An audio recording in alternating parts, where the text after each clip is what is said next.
Hello, good morning, good afternoon, and good evening, wherever you are, and at whichever time you are watching this live broadcast. Welcome back. I'm Marcello Cordovani from Vitor Italy Tours, and this is our episode 8 of Let's Talk About Italy. I don't know, probably maybe some of you know how it works. We are talking about the history of Italy, and this is the 8th episode. We went through the Roman history from the times of the foundation to we are now into the empire times, and tonight we are going to because here it's 9 p.m. here in Italy at my home, and we are going to talk about Caligula, the crazy, and Claudius, the clumsy, the two emperors who followed Tiberius.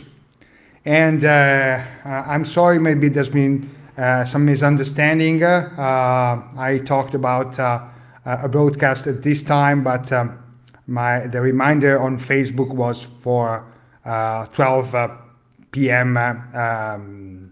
US UTC, so maybe some of you are losing this live, but I hope that you will rescue it. If you lost it, you will rescue it in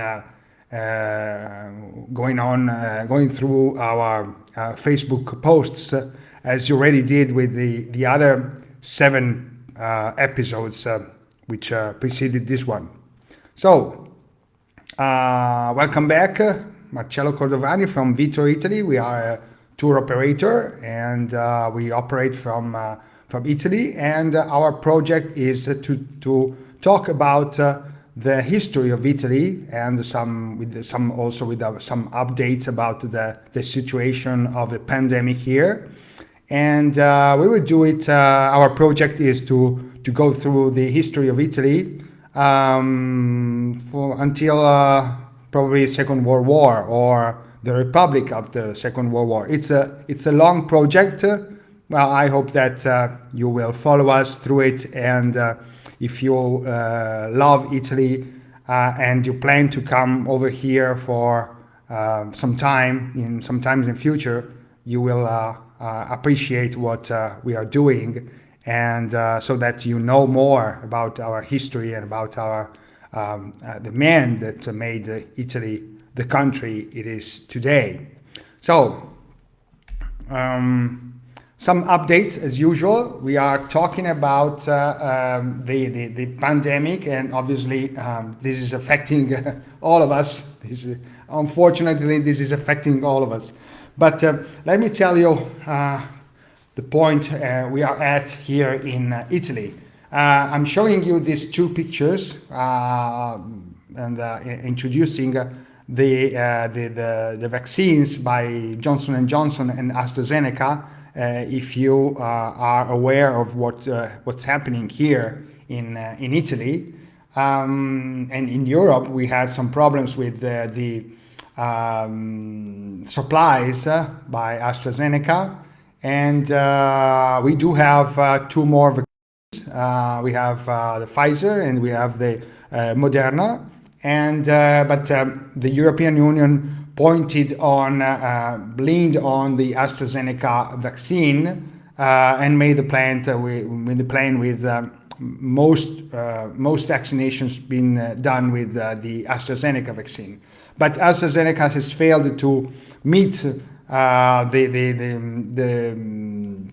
consignment program, and it's falling way behind. It's so it looked like we'd have to lean on other vaccines.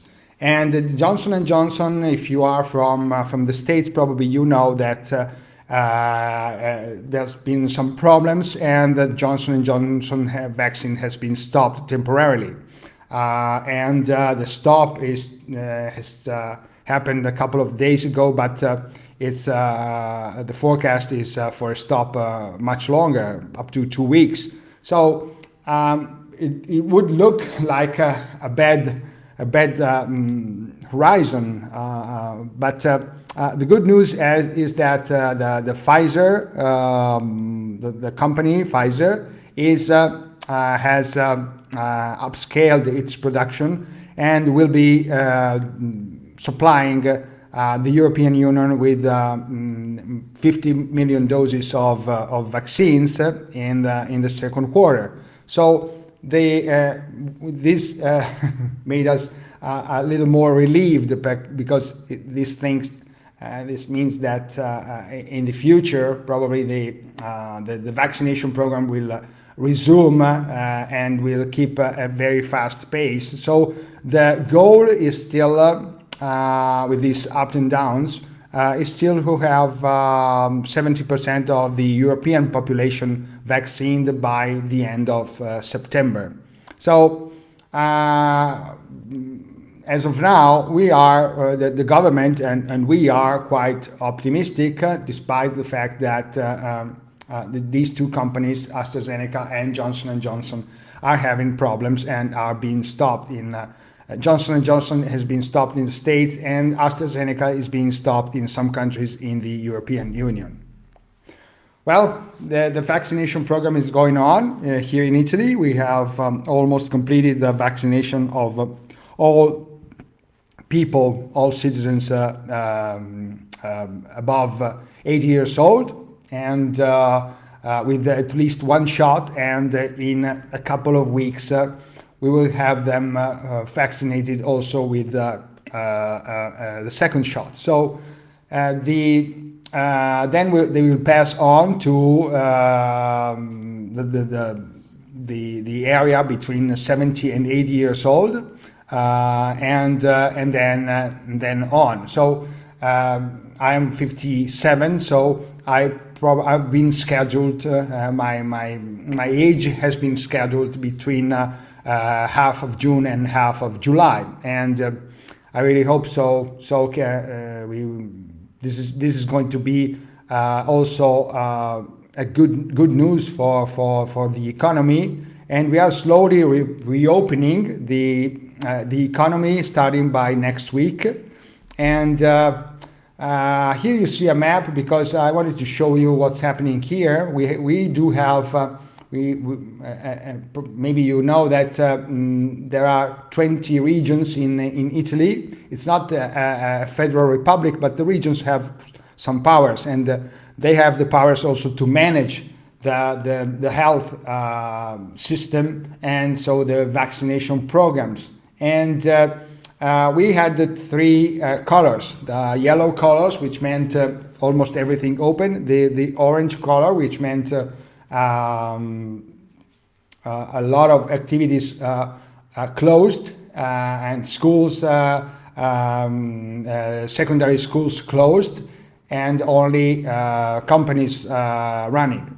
And the red zone is where the lockdown is more strict. So no students at school, and no activities, and just the companies running. Shops are not open, and movie theaters, and basically all the social activities. Now the plan is for these regions, most of them, to pass into the yellow. This is the situation as it is now today. Next week, some regions are going to turn yellow, and a couple of regions, red regions, are going to turn orange. And by the end of the month, there's a good forecast that we will all be in a yellow zone, apart from some peculiar cases like Valle d'Aosta up in the north, or Puglia in the southeast. Well, down to us, Vitor, Italy with Italians. I'm glad to announce you that we are launching, we are starting back our activities by September the 1st, as I already told you in some in the previous live broadcasts. a few weeks ago, 2 weeks ago, and 4 weeks ago. But the news is that we are launching a tour from October 14th and to October 23rd, limited to 10 people. That's Italy in 10 days, and I'm going to lead it myself. And I'm very glad to announce that, because I did it a few years ago, and then I passed it to some other tour leaders. But now I want to get back on the road, and I'm so glad that I will have the chance to meet some of you, if some of you want to meet me here in Italy.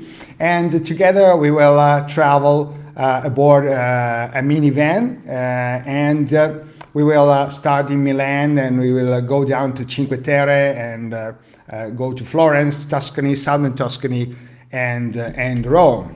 You can find the program in on our website in the section guided tours, and look for Italy in 10 days. There are some tours, some of them have been postponed, but this one has been confirmed. So as hotels are resuming their activities, some of them are opening right in these days, we will need some more time to publish a quotation, but I'm confident that we will have a quotation ready for the end of April. So by next broadcast in a couple of weeks, I think that a prize will be available. As you can see, the group size is 4 to 10 people. So if we don't get 4 people, we don't travel, but we cannot travel with more than 10 people. We will travel aboard minivans, and so there's going to be plenty of space, even if we are inside a closed van. And so I hope that we are ready to receive your inquiries, and we are here to answer any questions you might have. Obviously, safety and health will be our main concern, and my plan is to be with you also because this is an extra safety we are offering in order to have you very, very comfortable and very, very tranquil about your tour in Italy. Okay, so it's time to talk about our friends, the Romans. Okay, if you remember, we go back to the end of the last episode, and at the end of the last episode, we had Emperor Tiberius on the way to Rome from his villa in Capri, but he died on the way, and he arrived in Rome he was dead. So there was the problem of the succession, and so this is a picture of Caligula with his famous, horse. And so the third Roman emperor was Gaius Julius Caesar Germanicus, whom we all know as Caligula. And in fact, you can see that this statue has some boots. The statue, the character,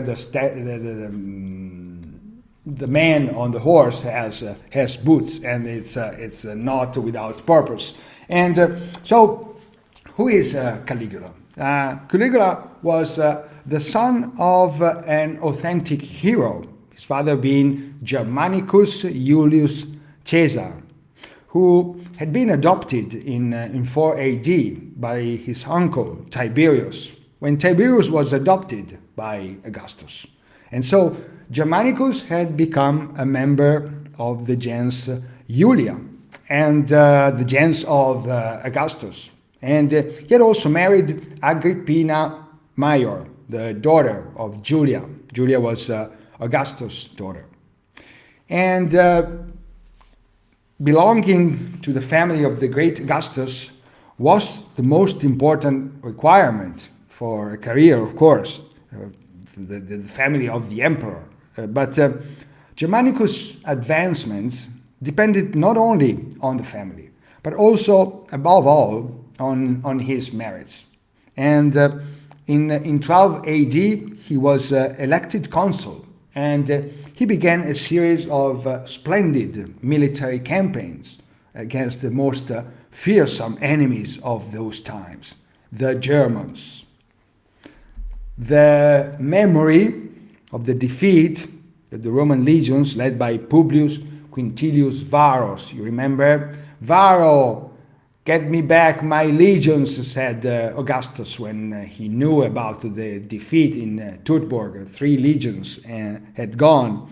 And so the defeat, which the Roman legions had suffered in 9 AD by the Germans, led by Arminius, a former Roman commander, was still very fresh and, to be honest, quite scorching. Thousands of dead, including the commander who had killed himself.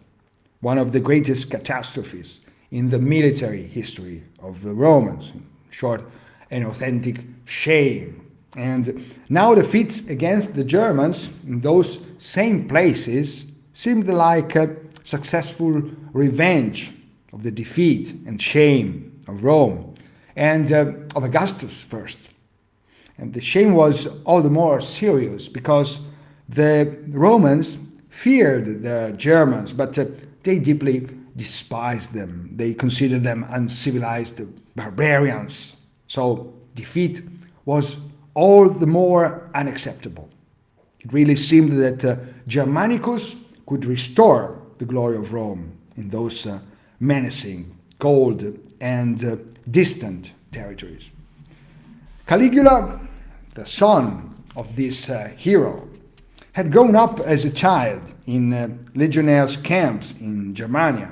His name, Caligula, the one with which he went into history, was actually a nickname, and it derived from Caliga, the boot of the legionnaires. And Caligula, Gaius, I call him Caius, in his baby boots, dressed as a miniature legionnaire, Gaius roamed the encampments and became a kind of mascot.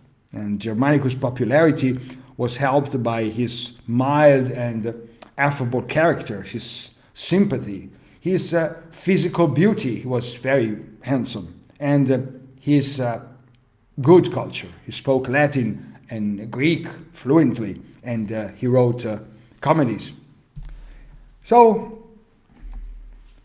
when Germanicus died suddenly in 19, this is a picture of the death of Germanicus, immediately suspicions arose, fueled by statements by Germanicus himself before his death, that he had been poisoned by the governor of Syria, Piso, who was his bitter enemy. The news of the death provoked exceptional manifestations of mourning, spontaneous, sincere, everywhere in the empire, but above all in Italy. And Suetonius says that when the news spread, in Rome the altars of the god were overthrown, and stones were thrown at the temples. When his father Germanicus died, Gaius was only 7 years old. He was a child. Until then, he had had a golden childhood. He had been the son of a living myth. He was loved by his mother, and he was vexed by soldiers.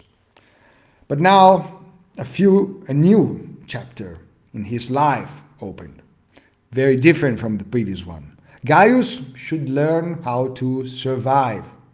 He should learn to, so to speak, how to slalom between daggers and poisons, the same daggers and poisons which had killed his dearest relatives. Yes, because the death of his father was followed by even more terrible deaths.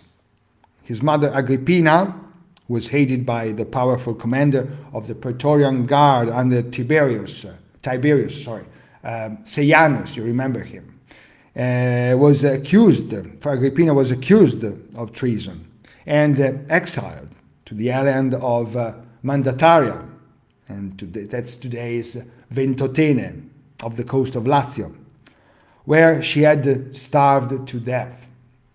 Two of his brothers, Nero and Drusus, has also been imprisoned and killed. And his young age saved him. He was called to Capri by Tiberius.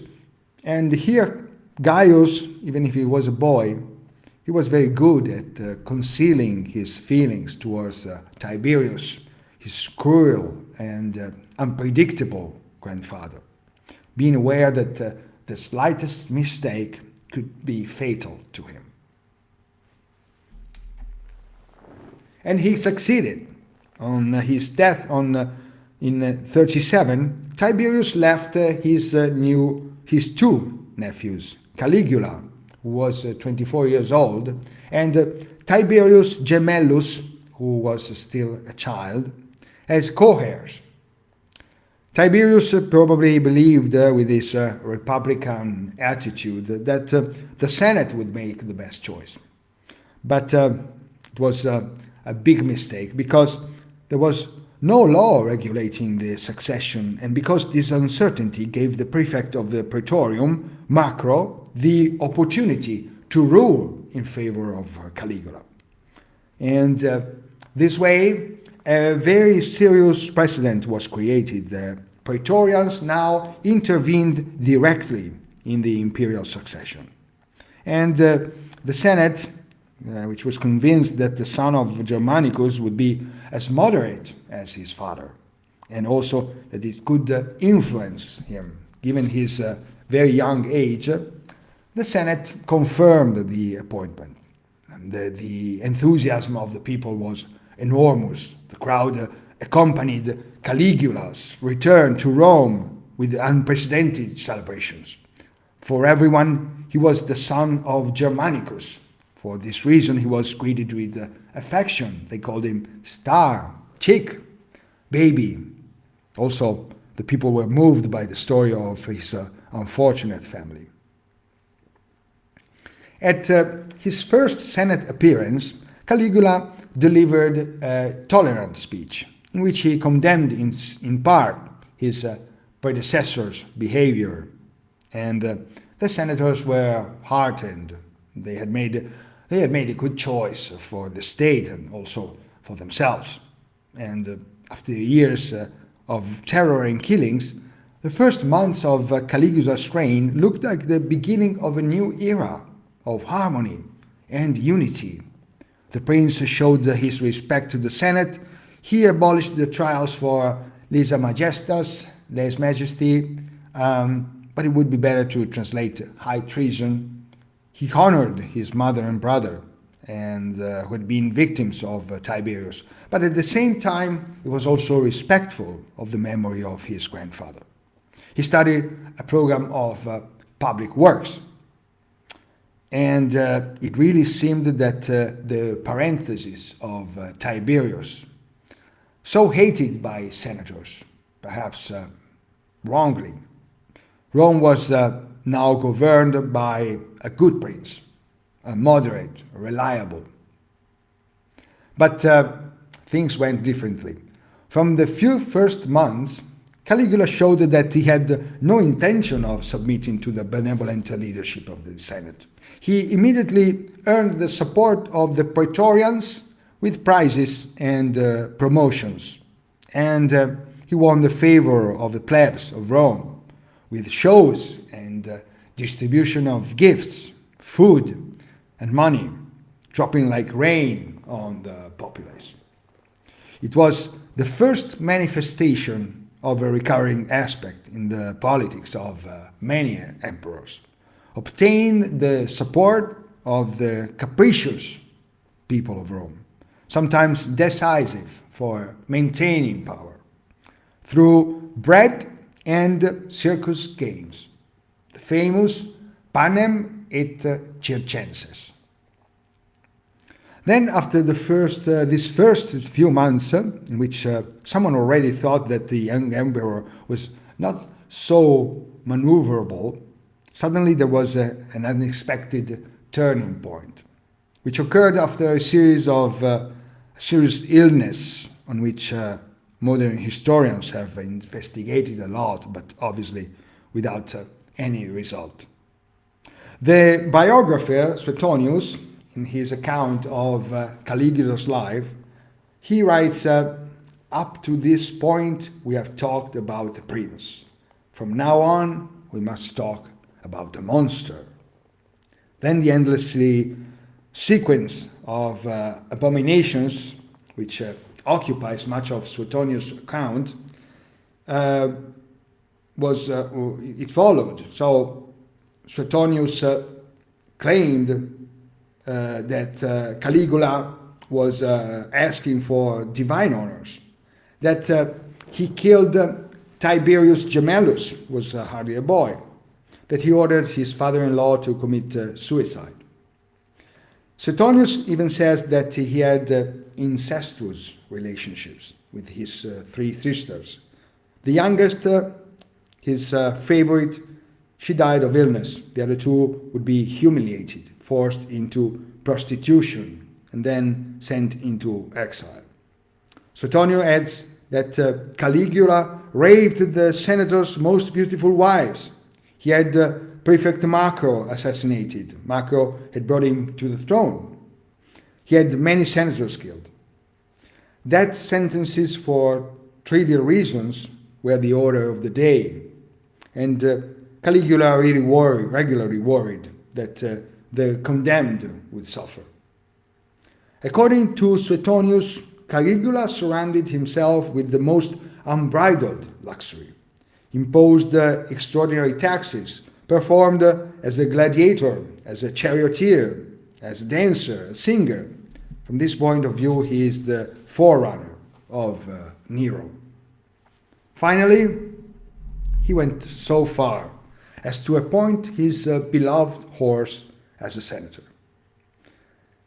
Caligula also gained the contempt of legion soldiers because in 39 he had fake operations along the Rhine organized, with scenes in which fake enemies were placed in set points so that he could prove his worth. But even more extreme was Caligula's behavior in getting rid of all possible opponents, either by having them killed directly or by forcing them to commit suicide. Even an inappropriate gesture was enough to be put to death, such as criticize a show offered by Caligula or even not swear on the genius of the emperor. Well, the ancient authors had no doubts. Caligula was completely crazy, especially as he suffered from epilepsy. But we must recognize that some of the accusations are patently absurd. For instance, the appointment of the horse as a senator, or are denied by other sources, for example, incest with his sisters. Also, we have lost Tacitus' account, by far the best and sharpest among the ancient authors who wrote about these things. But the question stands. Was Caligula really crazy? The theme of crazy Roman emperors is a great historical theme, difficult to deal with because it obliges us to face a very difficult topic, the relationship between psychology and power, between pathology and domination. This is a great theme, not only for Roman history, but we could say for the history of mankind, and yet it is well represented by some famous figures of Roman history. First of all, Caligula, and then after him, Nero and Commodus. So, Although many of these deeds that ancient sources attribute to Caligula are certainly invented or exaggerated, there is no doubt that his character was upset by some serious mental vice. Yes, the madness of the powerful is very suggestive, but also it is somewhat, let me say, misleading, because focusing only on the deviation of power and explaining almost everything only with madness, we miss the collective responsibilities. So, is the emperor crazy, the question, or is the world around him crazy? In the case of Caligula, first, at the time of his coronation, the 24-year-old Caligula was not crazy, or at least his madness was not confirmed. But he quickly went mad. The same thing would happen at different times and in different ways to Nero and to Commodus too. So the right question is, was there anything in the system that led to madness, the fragile, hypersensitive characters who, like Caligula, had spent a troubled, dramatic childhood with death, killings, and fears? Certainly, some factors had an impact in this regard. First of all, consider that the imperial regime, as we call it, had no tradition behind it. It was a brand new institution. No rules were codified, no constitutional laws that would establish precisely the constraints, the limits, the balances among powers. Emperors had immense power, but how to interpret this power, how to live it. Also, although we often repeat the word court, there was no real court like in medieval or in modern times. I mean, Rome wasn't Versailles. The court involves, the concept of the court involves the fact that the sovereign is surrounded by aristocrats and that he follows rules, even the strangest ones. These rules are set to keep him under control. The Roman emperors, on the contrary, were surrounded by subordinates, by servants, by fearful people. And also, to complete the picture, there was no constitutional law regulating succession. So they were omnipotent, yes, but they reigned in a state of insecurity. And the very lack of limits made their condition very precarious.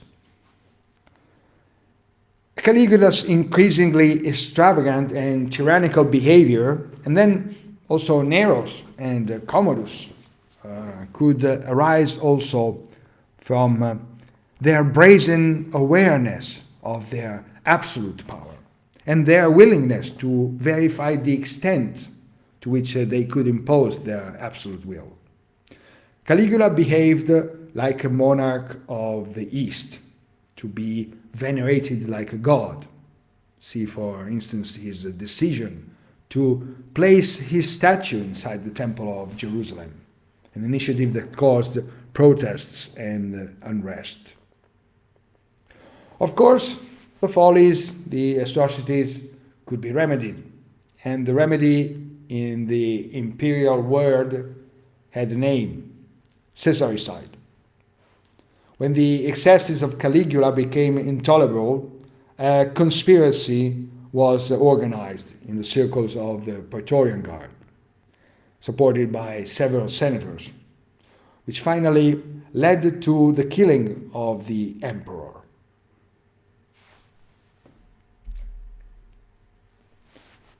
In the early afternoon of January 24th, 41 AD, Emperor Caligula, returning from a show, fell under the dagger blows of an officer of the Praetorian Guard.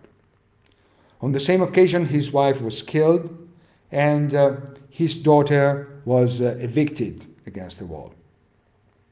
This way, the Praetorians got rid of a mad tyrant, and at the same time they reaffirmed their role in the transmission of imperial power.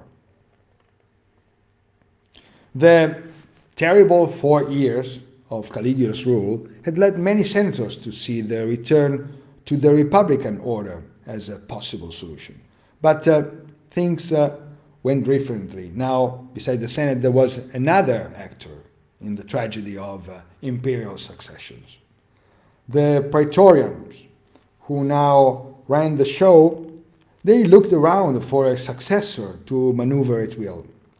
And it seemed to them that the most suitable character was the uncle of the deceased, that poor Claudius, already 50 years old, with his legs jammed with childhood, and with paralysis, stuttering, and with a weird behavior. And during the massacre, fearing for his life, he had allegedly hidden behind the tent. You see in this picture, in these paintings by Sir Lawrence Alma Tadema, proclaiming Claudius emperor, painted in 1867. And you see that Claudius had allegedly hidden behind the tent. And a Praetorian has seen his feet popping up from under the tent. And he had discovered him. And Claudius was sure that they would kill him. And instead, the Praetorian had greeted him as emperor. This was not what happened in reality, obviously, for sure. The Praetorians had already chosen him as a successor, convinced that they could manipulate this silly man as a puppet. But even if they were false, this tale seems really well conceived. There's something theatrical in it. That tent really looks like a curtain that brings onto the stage as a protagonist, an actor who until then had been a simple extra, perhaps less than an extra. This is another painting, even more realistic, by Charles Lebail, and it has the same title. But here you see that there's not a tent, but the Praetorians look like they found somebody they could proclaim emperor. And Claudius, look at his face, he's scared. He knows, he's seen that Caligula has just been killed, his wife and his daughter, and he is scared to death. But the Praetorians take him, and they take him to the Praetorian camp. And here Claudius spent the night uncertain about his future. But the next day, as the people around the Curia, I'd say deftly directed, invoked his name, Claudius allowed the troops to swear in his name. He had already understood that what the magnitude of what was happening to him. And he promised each soldier a gift of 15,000 sestertia. He was the first among the Caesars to buy the loyalty of the troops. With Claudius, for the first time, it was the military who decided who would be emperor. And the state, divided as usual, the Senate, divided as usual, had to accept the fait accompli, and this would later become the norm. Claudius had been a side character up to that point. He belonged to the gens Claudia, the clan of Tiberius, and he was a nobleman. His mother Antonia was the daughter of Mark Antony and Octavia, Augustus' sister. This respectable lineage, however, did not qualify him for a first-class political position, as it might have been expected. Claudius had some physical defects, and due to them he had been put aside until then. He had a slight limp. He dangled his head. He spoke strangely, and he enjoyed very poor health. The sources say that the family members did not treat him with great affection. His mother called him a caricature of man that nature had just sketched, and his grandmother Octavia, openly despised him and did not even talk to him. Only Augustus simply and even more humanly said, "Poor, unlucky boy." Claudius had lived through the tragedies of the gens Claudia without shading anyone, protected by a well-credited reputation for being slightly crazy. And I had a question this week by Laura, and she says, did Claudius fear Caligula? And what was the attitude of Caligula towards Claudius? And did he saw him as a threat? But I would say that Caligula never saw him as a threat. Claudius acted as an innocent man, a clumsy guy, being very careful not to draw the attention of his nephew on him. Caligula had absolute power, and living in Caligula's Rome court was also very dangerous. So, yes, he was afraid of Caligula. And Caligula never saw him as a menace. It could come from any part, but not from that poor, silly uncle. So, why did the Praetorians lift him to the throne with a truly unexpected choice, which left everyone stunned? First of all, for family reasons. We must consider that the oaths of allegiance, like those given by the Praetorian Guard to the emperor, were somewhat archaic, had a tribal content, and they were addressed to the family, to the clan. And being loyal to the family, if the Praetorians had to get rid of a despot or a madman like Caligula, the successor would be looked for within the family itself in the first place. Also, Claudius looked weak, almost ridiculous, so he could easily be directed, manipulated, they thought. The Senate would never forgive Claudius the way that he ascended the throne, the fact that to them he was unworthy of it. And much of the bad reputation of this man derives from this grudge, from this envy, from this jealousy.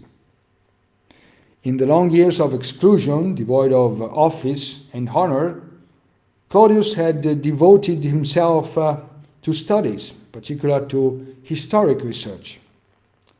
He studied unusual subjects, Punic and Etruscan antiquities. On both he wrote works that unfortunately have gone lost. Even after ascending the throne, his passion for history remained alive. Whenever he had the opportunity in private or public speeches, he made historical references.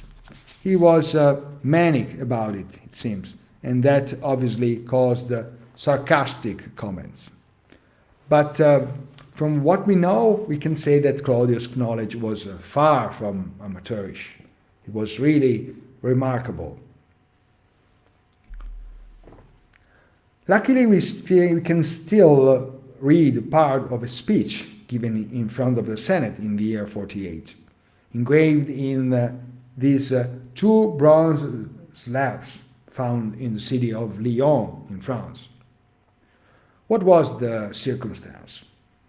The emperor had taken the floor to convince the senators to open their ranks to some Roman citizens living in Gaul, the so-called Gallia Chiomata, because its inhabitants had long hair. They were members of the Roman elite of that province. And Claudius' speech was coherent and very effective. He stated that from the beginning, Rome had been an open city. At the dawn of its history, there had been kings from outside, Sardinia, Etruria, or even more distant lands. Tarquinius Priscus was half Greek. Rome had been open both outwards and inwards, because it had been capable of assimilating plebeians and slaves. And this has provided the vitality that had led to its success on other peoples. The Roman and the Italian senators resisted and were jealous of their privileges. They feared that these rich provincials would come and take some of their privileges away from them. But Rome had always integrated the other peoples from the beginning, Claudius said, and should continue to do so, always. The privileges of Lazio, the privilege of Italy, was not absolute, but just relative. It simply depended on the fact that those regions had been conquered by the Romans before others. But in the long run, all would dissolve into the Roman imperial system. There should be no privileges of race or birth. The arguments of politics should prevail over lineage. And therefore, the faithful peoples, as the Gauls were now, were all on the same level and had to participate and prosper under the Roman rule. A truly prophetic and intelligent vision, I'd say, even more modern than some politicians of our days. Don't you agree? The Gauls were then welcomed into the Senate, as the emperor wanted. And in the following decades and centuries, the Senate increasingly became a council in which individuals coming from all the provinces of the empire sat. This is indeed very rare in history. A non-exclusive body, open to all those who naturally had the requirements of census and rank, but regardless of their origin. The great historian Ronald Syme made a comparison with the British Empire. Maybe it would have lasted longer if the British had learned to co-opt the inhabitants of the colonies, as the Romans did. Let me say, if they had followed the lesson of Emperor Claudius. What if King George, Syme says, what if King George III had admitted George Washington to the House of Lords and Benjamin Franklin to the Royal Academy? Perhaps he could have avoided the American Revolution in 1776. Who knows? Quite provocative, isn't it? In admitting the provincial aristocracy to the Senate, the emperor favored the extension of Roman citizenship to individuals and entire communities. Many modern historians believe that he was, after all, a good administrator, very focused, for example, on the problem of supplies and infrastructure, who worked hard in the administration of justice. So, if he was an idiot, as the members of his family and some ancient authors believed, he was a capable and ingenious idiot. Tradition paints him as a weak man, subdued to the will of his wives and his liberty through whom he ruled. In reality, he was an active and attentive emperor. He re-established cooperation with the Senate, and he developed an imperial bureaucracy, reorganized in the central offices, especially the finance office, and entrusting them for liberty. The liberty were freed slaves or emancipated people who acted for and on behalf of their former master, who became their patron. The Roman gentlemen despised them, but now, all of a sudden, many of them found themselves as heads of important departments in vital sectors of the empire. Claudius also put the supply of grain and its distribution in Rome under direct imperial control and made it more efficient, and did the same with the maintenance of the roads. And all these measures decreased the power of the Senate as the governing body. And in fact, Claudius was strongly criticized by his contemporaries. But by now, it was impossible to govern such a large empire effectively with the magistrates drawn from the Senate and elected from year to year. The administration of the state would be more efficient, Claudius thought, if expert imperial officials led their departments for years. And Claudius chose these officials. He created his own imperial bureaucracy, following the ancient Roman tradition, according to which the rich fathers of the family used their liberty as trusted people, as administrators of their heritage, as secretaries. The aristocracy complained, but the emperor was not to be contradicted. Everyone remembered what had happened under Caligula. Claudius also promoted many public works. The Aqueductus Claudius, whose ruins still rise, you can see in the city and in the countryside around Rome.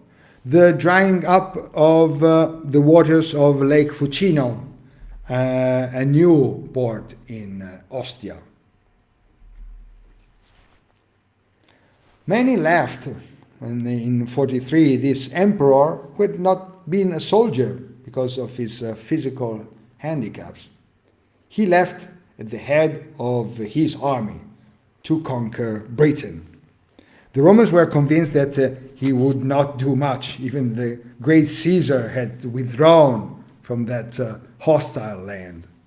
And news spread that he had died, and condolences were great. But instead, not only Claudius didn't die, but he conquered Britain, and he returned with King Caractacus in chains.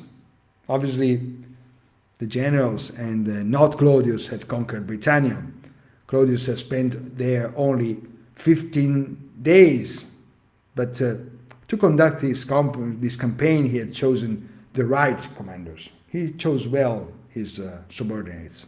Even a future emperor, Vespasianus, served under him in Britannia. And here is the map of the edition of Claudius. We see Britannia and Mauritania in Africa, and Thracia, these two, and Lycia. These provinces in the Mediterranean were actually converted from territories controlled by the Romans through a local dignitary to direct provinces. And also Britannia was set as a province. Well, so far my portrait of Claudius has been very, very favorable, almost a model. But don't be misled. Claudius was, first of all, a Roman, a product of this tough, merciless society. He thought and he decided like a Roman. His project to dry up Lake Fontana is a sad demonstration of it. A lake with no outlet, the Fucino. Here you see, on the left we see Rome and Vatican City, and in the middle of the picture on the left we see Avezzano and the Fucino's lake. Okay? And a lake with no outlet, I said, the Fucino. whose level increased and decreased depending on seasonal climatic variations, and which therefore created many problems for the farmers who lived and cultivated the land around its shores. Since Caesar's time, the people of the area had asked Rome for help. And finally, Claudius, about 8 years later, he listened to them. The project was extremely ambitious and very difficult to realize. Dig a tunnel of 6 kilometers through Mount Salviano, here in the middle of the picture, so that the waters of the lake would flow from the lake on the left, Lago Fucino, to the river Liri on the, Lago Fucino on the right, and Fiume Liri, River Liri on the left. Works began in 41 AD and ended 11 years later. About 22,000 slaves and 7,500 workers were employed. Masons, blacksmiths, carpenters, who worked day and night, alternating in 3 shifts, 24 hours. No historian of the time tells us how many of those slaves and workers, certainly not a few, died during this enterprise.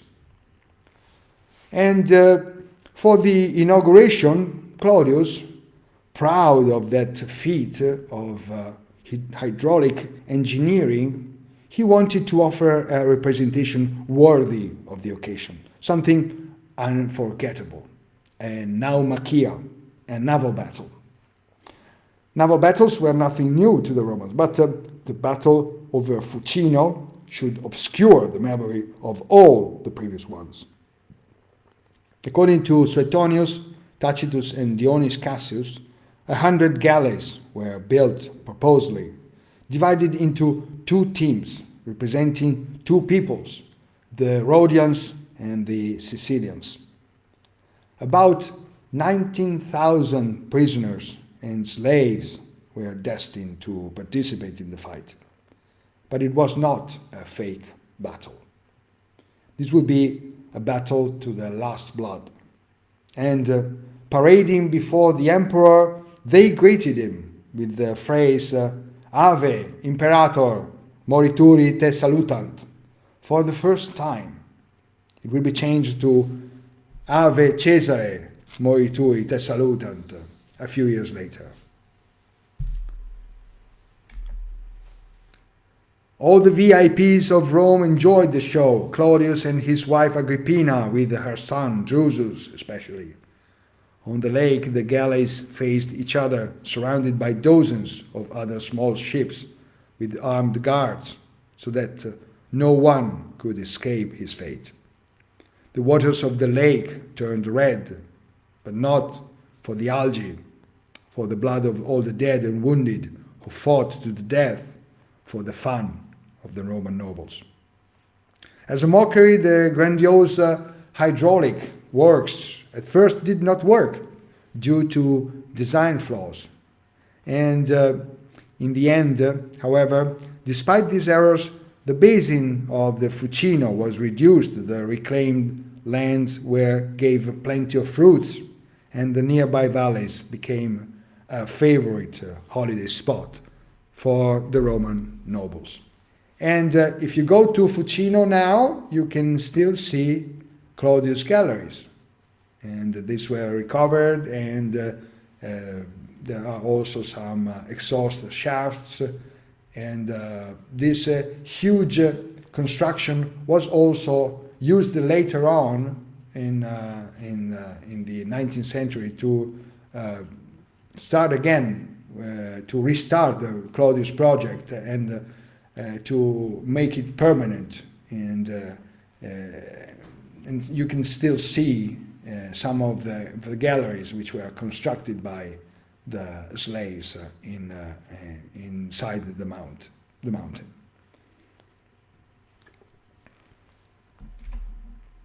Wait. Claudius was also a man of many vices, and due to them, his life ended miserably. He was an alcoholic, and this undermined his personality. Also, he knew that his ascent to the throne had been too sudden, quite bizarre, and in his last years he became increasingly suspicious. He began to see enemies everywhere, and he became cruel. Some enemies, but also some friends were killed. Innocent victims also fell, accused unjustly. But more than alcohol, women were the cause of his downfall, especially his third wife, Valeria Messalina, and the fourth, Julia Agrippina. I made a research about the pictures of Messalina, and I found so many pictures from porn movies to soft, to the usual, as we call them, the peplus movies, that is the movies of the 50s, in costume. And most of them were made in Rome, in Cinecittà. It's a movie city outside Rome, where they also shot, for instance, Ben-Hur. And this is the funniest picture I found. The affairs of Messalina, the history's most wicked woman, empress of love in an era of sin. It's not a porn movie, but it's a movie of the 50s, and it is. I've seen one of these movies when I was a child, and that now looking at them with our eyes, they look quite funny. But there are endless movies and many books about Messalina. And Claudius, so he married Messalina. He was 50, and Messalina was 16, and she was the mother of his only son, Britannicus, born in 41, the same year that Claudius had ascended the throne. This probably made Messalina feel too confident. Messalina is also linked to one of the strangest, most puzzling events in Roman history. Tacitus tells that she fell in love with Gaius Silius, whom he describes as the most handsome of the Roman youth. Messalina exhibited her lover publicly. It seems, and it's really strange, that the prince, her husband, was unaware of the affair. The two lovers even married, despite being she married to none other than the emperor. And it was, Tacitus writes, a formal wedding in the presence of witnesses with auspicious words, sacrifice, and hugs and kisses before a night of spousal license.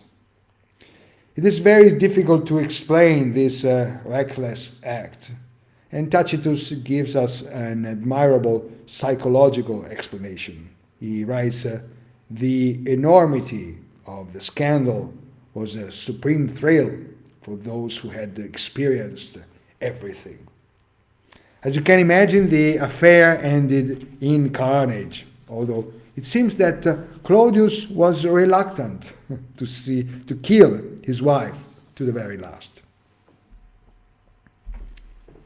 And after this tragic epilogue, Claudius married again with his nephew, Agrippina, the so-called Agrippina Major, one of the noblest women in Rome.